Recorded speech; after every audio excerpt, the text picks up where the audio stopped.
The basic claim is that we can be right or wrong with respect to our beliefs there. True. We don't necessarily know how to do that in an unerring manner, and we could subject that to approximation correction along the way, and we should, but we can outline the broad scheme, which is progress away from hell towards something that's positive.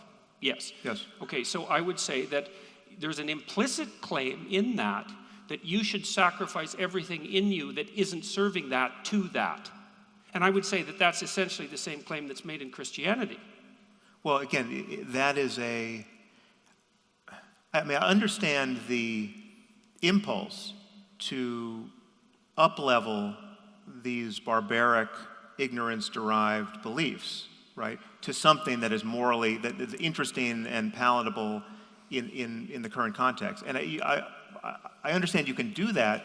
My concern there is you can do that with everything. I mean, you could do it with witchcraft. Why not do the exact same thing you're doing with religion to the history of witchcraft? Witchcraft is as well subscribed. Modern witches would do that. So that's a perfectly valid criticism.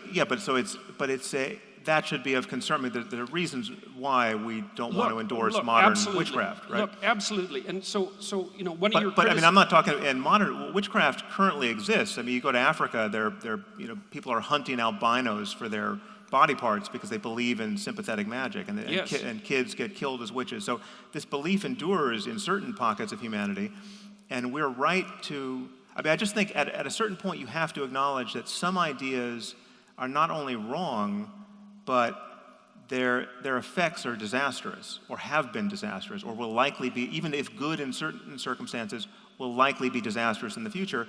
And then we shouldn't be hostage to these ancient memes. We shouldn't have to figure out how to make the most of the worst idea that anyone's ever had, which is maybe you should sacrifice your firstborn child to a being you've never seen. There's certainly cases where the useful fiction is more useful than the truth. I would grant that, but I think those cases are few and far between. But handling guns is one of them.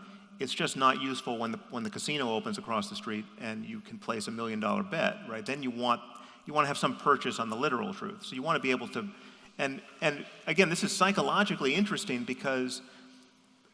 And I keep coming back to the gun example because it's the one that is viscerally real to me. Like, if I have a real gun that I know to be unloaded, I still emotionally can't treat it as a harmless object. I can't point it at my child just for the fun of it because that we're going to play cops and robbers now with a real gun, right? I have a superstitious attachment to always being safe with the gun, right? And it's important. It's important that get ingrained, and yet it is not strictly. It's not irrational because it has good effects, but it's not actually in register with what I know to be true factually in each moment.